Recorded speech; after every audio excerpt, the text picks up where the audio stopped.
안녕하세요. 저는 법무법인 디라이트 장정화 변호사라고 하고요. 드림플러스 강남점 5층에 위치한 법무법인 디라이트에서 일하고 있습니다. 지금 소리 잘 들리실까요? 특별히 잘 안 들리신다거나 문제 있으면 말씀 주시겠어요? 네, 그럼 진행하겠습니다. 제가 오늘 시작할 강의는 회사 설립과 동업관계에 대한 강의이고, 이 강의는 제가 작년에도 동일한 내용으로 드림플러스 4층에서 강의를 한 적이 있어요. 그때 혹시 강의를 들으신 분이 계셨다면 사실상 거의 동일한 내용이기 때문에 다시 듣지 않으셔도 괜찮을 것 같고, 그래도 궁금한 점이 있으신 분은 듣고 Q&A 남겨주시거나 해주시면 또 궁금한 점 제가 더 말씀드릴 수 있을 것 같습니다. 그러면 오늘 강의 시작하도록 하겠습니다. 네, 제일 먼저 말씀드릴 부분은 회사 설립입니다. 회사 설립에 대해서 이제 문의를, 전화를 많이 주시는데요. 회사 설립과 관련해서 이런 점들을 보통 많이 궁금해 하세요. 처음부터 법인을 설립해서 사업을 진행해야 할지, 그리고 개인 사업자에서 법인으로 전환을 하면 어떤 점이 좋은지, 그렇다면 개인 사업자에서 법인 전환을 한다면 언제 어떻게 해야 하는지, 이런 점들을 많이 궁금해 하시는데요. 요즘은 창업에 대해서 국가 지원이 이어진다거나 투자가 많이 유치가 되다 보니까 스타트업을 하시는 대표님들도 개인 사업자로 하는 게 유리한지, 법인으로 하는 게 유리한지, 어떻게 했을 때 어떤 혜택을 받으면서 사업을 하실 수 있는지, 이런 점들을 많이 고려를 하시는 편이에요. 그래서 처음부터 법인을 설립하는 게 유리한 상황도 있지만 개인 사업자인 경우에만 지원을 받을 수 있는 경우도 있기 때문에 개인 사업자로 사업을 하시다가 또 법인 전환을 고려하시기도 하고, 굉장히 다양한 사례들이 있어서 정답은 이거다라고 말씀드리기는 어렵지만 일단 고려하셔야 되는 사항들에 대해서 말씀을 드려보겠습니다. 방금 말씀드린 것처럼 이제 사업자 형태는 개인 사업자와 법인 사업자가 있는데요. 여기서 이제 어느 것을 선택해야 할지, 그리고 언제 법인으로 넘어가야 할지, 이런 부분에 있어서 고려하실 부분들은 각 사업자별로 어떤 절차를 밟아서 사업을 하게 되는지, 그러면 그에 소요되는 비용은 어느 정도일지, 그리고 자본금이 그러면 필요한지, 얼마나 필요한지, 그리고 해당 사업자로 사업을 얼마나 오랫동안 계속적으로 사업을 영위할 수 있을지, 그리고 소득의 귀속이나 자금의 인출에 있어서 어떤 제한은 없는지, 그리고 세금은 세율은 다르지 않은지, 사업의 책임성이나 대외적인 신뢰도 등 입장에서는 어느 것이 더 유리할지, 이런 점들을 고려하시게 되는데요. 우선 이제 하나하나 짚어서 말씀을 드리면, 개인 사업자 같은 경우는 특별히 법인 등기를 하셔야 되는 게 아니기 때문에 사업자를 내시고 사업을 하시면 되는 거여서 절차적으로 소요되는 비용은 법인 사업자에 비해서는 적으실 수 있을 것 같아요. 근데 법인 사업을 시작하실 때는 먼저 법인 등기를 하시고, 그 등기가 나오면 이제 사업자 등록을 하시는 거여서 하나 더 절차가 있다고 생각해 주시면 될 것 같고요. 그리고 이제 영위하셔야 되는 사업의 종류에 따라서 인허가가 또 필요하실 수 있는데, 그런 부분은 변론으로 하고 진행을 하겠습니다. 그리고 자본금에 있어서는 개인 사업을 하시는 분도 자기 자본이 있으셔야 사업을 하실 수 있겠지만, 일단 법인 같은 경우에는 법인 등기를 할 때 자본금을 납입하시고 우리 법인을 설립하시게 되다 보니까 자본금이 당연히 필요하신 부분은 있고요. 그럼 최소 자본금이 얼마냐라고 궁금해 하시는데, 우리나라 상법상으로는 자본금 하한을 정해두고 있지는 않아요. 다만 이제 한 주를 발행할 때 최소 단위가 100원이기 때문에 그 이상으로는 하셔야 되고요. 이 부분에 대해서는 이후에 이제 법인 설립 부분에서 좀 더 구체적으로 말씀을 드리겠습니다. 그리고 사업의 계속성에 있어서도 아무래도 법인을 설립해 두면 해당 법인이 하는 사업은 그 법인이 존속하는 한 계속할 거라고 믿기 때문에, 이제 제3자가 보았을 때 그 사업이 계속될 것인지, 그리고 이 법인이 하는 사업으로 진정하게 신뢰를 해도 될 것인지 하는 부분에 있어서 조금 더 법인 사업자가 유리할 수 있을 것 같고요. 소득의 기속이나 자금의 인출에 있어서도 법인의 소득이고 법인의 자금을 대표이사님이 함부로 가져가시거나 개인적인 목적으로 사용하시는 경우에는 횡령에 해당하실 수 있기 때문에 이런 부분들을 유의하셔야 하고, 그러다 보니까 법인이 좀 더 투명하다고 믿으실 수 있어요. 다른 분들이 보시기에는. 네, 그리고 이제 세금 부분에서도 개인 사업자와 법인 사업자는 그 세율이 차이가 있습니다. 그래서 이제 매출이 어느 정도 이상 성장하는 경우에는 법인으로 진행을 하시는 게 더 유리하다라고 말씀드리는 경우가, 아무래도 세금이 더 높아지는, 그 세금 구간에 따라서 달라지겠지만 세율이 높아지다 보니까 그런 부분 고려해서 법인으로 전환하시는 게 어떻겠냐라고 말씀을 드리는 거고요. 그리고 사업의 책임성에 있어서는 이제 개인 사업자 같은 경우는 해당 사업을 하시면서 발생하는 문제 혹은 책임 사유 소재가 문제가 될 때는 무한 책임을 지시는 걸로 생각하시면 되고요. 법인의 경우에는 이제 제가 출자한 금액 한도 내에서 책임을 부담하시게 된다라고 알고 계시면 됩니다. 이런 부분들을 고려해서 개인 사업이 유리한지 법인 사업이 유리한지 결정을 하시게 되고, 이제 그 전환하는 시기에 있어서는 말씀드린 것처럼 우리 사업이 지금 법인으로 설립을 해서 계속적으로 나아갈 정도로 발전해 있는지, 그리고 세금이 너무 많이 나와서 부담스럽지는 않은지, 이런 부분들을 고려하시는 편입니다. 그럼 전환하실 때 있어서 좀 더 말씀을 드리면, 우리나라 상법에서는 주식회사, 유한회사, 합자회사, 한명회사, 유한책임회사, 이렇게 회사의 종류를 정해두고 있는데요. 우리나라에서 설립하는 법인의 90% 이상은 주식회사라고 보시면 될 것 같아요.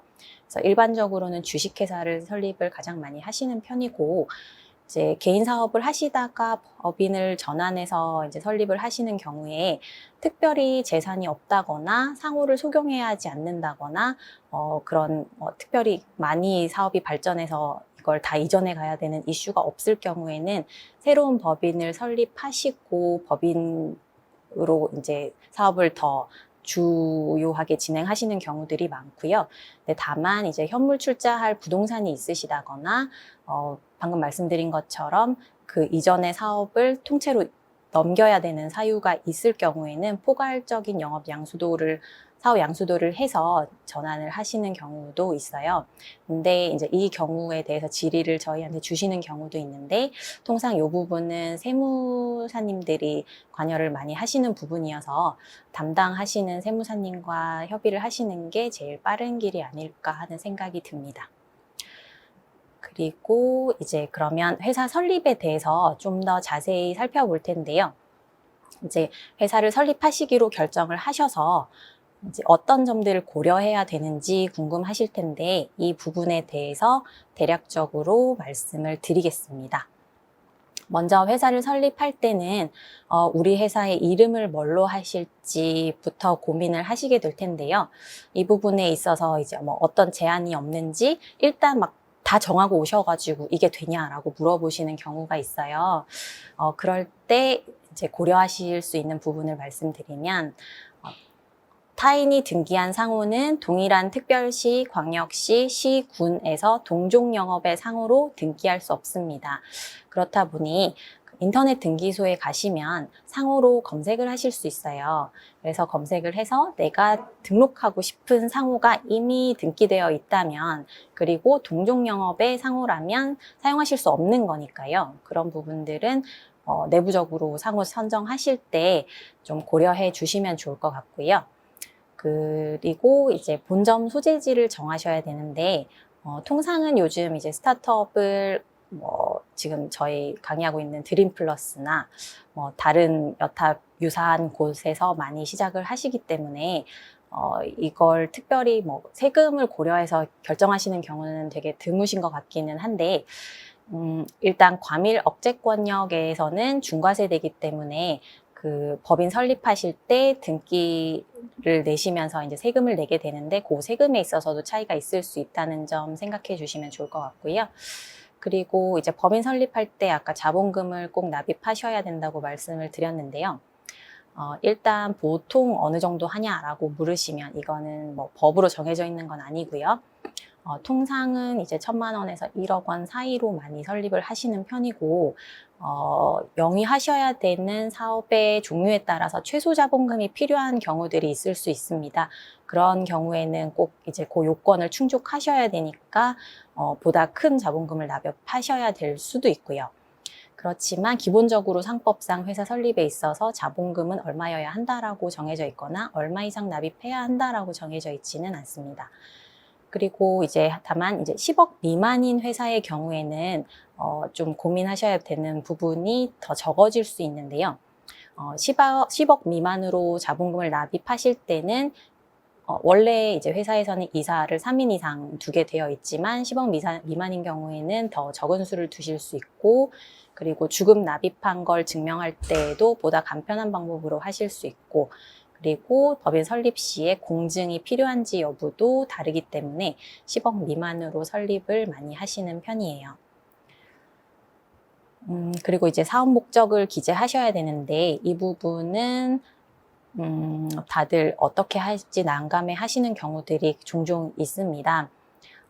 이제 영위하고 싶은 사업들을 쭉 적어 보시는데 어떤 점을 참고하시면 좋냐면, 한국 표준산업 분류라는 게 있는데요. 그 분류상 이제 중분류 정도로 기재를 해주시면 특별히 이슈가 발생하는 경우는 적고요. 너무 추상적으로 기재를 하거나 너무 구체적으로 기재를 하는 경우에는 등기관이 좀 더 구체적으로 적어오라고 한다거나, 아니면 너무 구체적으로 써서 다른 사업을 할 때 그 부분이 그 실제 하는 사업을 포함하지 못해서 문제가 발생한다거나, 그런 부분이 조금 문제가 적어질 것 같아요.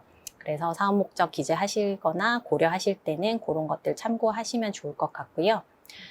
물론 이제 주주 구성을 또 고민하지 않으실 수 없는데, 이 부분은 이후에 이제 뭐 주주간 계약에서도 한 번 더 말씀은 드리겠지만, 지금 또 짚고 넘어가자면, 주주 구성을 하시면서 이제 법인 설립하실 때부터 후속 투자를 고려해서 하시는 경우들이 요즘은 많으신 것 같아요. 그래서 후속 투자가 들어오려면 아무래도 지분이 여러 파운더가 있다고 치더라도 그 파운더들이 골고루 나누어 갖고 있는 경우보다는 대표이사님이 절반 이상을 가지고 계신 경우가 좀 더 많은 것 같고요. 그렇게 했을 때 대표이사님이 뭔가 투자자 혹은 그 외의 다른 분들과 협의한 대로 그 의사결정을 할 수 있는 가능성이 높기 때문에 외부에서는 그런 지분 구조를 더 선호하는 경향이 있고, 그렇게 했을 때 더 앞으로 갈등을 적게 하면서 사업을 영위해 나가실 수도 있지 않을까 하는 생각은 듭니다. 근데 요거는 이제 회사마다 되게 사정이 다르기 때문에 꼭 그렇게 해야 한다라고 말씀드리는 건 아니고요. 많이들 그렇게 하시니까 고려하시면 좋을 것 같다라고 말씀을 드릴게요. 그리고 이제 주주는 자본금을 납입하고 회사의 그러니까 주인이 되시는 거기 때문에 이제 자본금은 돈이 들어오는 거잖아요. 이 부분에 있어서 혹시 외국인이 있으시고 그 외국인이 우리나라에 거주하시는 상황이 아니라면 이제 이 부분도 한번 고려해 보셔야 되는데요. 외국에서 설립 자금이 들어오는 경우에는 외국환 거래법이나 외국인 투자 촉진법 등에 따른 신고가 선행돼야 할 필요가 있습니다. 우선 이제 외국인 투자 촉진법에서는 외국인 직접 투자에 대해서 규정을 하고 있는데, 그러니까 납입하는 자본금이 해당 외국인을 기준으로 1억 원 이상이고, 그리고 설립하는 회사의 자본금의 10% 이상을 취득하시게 될 때는 외국인 직접 투자에 해당하신다고 보고요. 그럴 경우에는 신고를 하고 이제 해외에서 자본금을 납입해서 법인을 설립하게 되는 것이 일반적이어서, 이 부분을 지키지 않았을 때 이제 발생하는 문제들이 있을 수 있고, 그런 경우에는 꼭 전문가와 상담을 하시거나 아니면 이미 해보신 적이 있으시다면 해당 절차를 꼭 준수해 달라고 말씀을 드릴게요. 그리고 외국인 직접 투자에 해당하지 않는다고 하더라도 우리나라에 거주하지 않는 비거주자가 국내 법인을 설립하면서 자본금을 납입하게 되는 경우에는 비거주자 증권취득 신고를 사전에 하셔야 할 수 있어요. 그래서 이런 부분들도 좀 고려해 주시면 좋을 것 같고, 그러니까 주주 구성원 중에 외국인 혹은 비거주자가 있을 때는 대표이사님이 좀 더 주의하셔서 상담을 좀 미리 받아두시는 게 좋을 것 같습니다. 그리고 이제 설립할 때 임원을 두시게 되는데요. 상법에서는 이사를 3인 이상 정하도록 하고 있어요. 근데 아까 말씀드린 것과 같이 자본금이 10억 원 미만인 경우에는 그 이사의 원수를 1인 또는 2인으로 정하실 수도 있고, 보통 정관에도 이렇게 정해 두시고 있어요.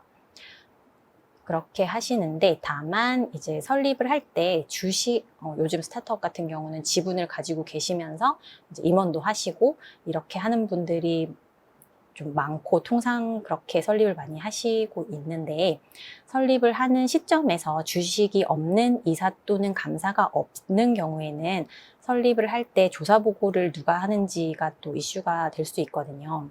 그러다 보니 설립 시에 주식이 없는 이사 또는 감사를 한 분 선임하셔라라고 조언을 드리고 있고요.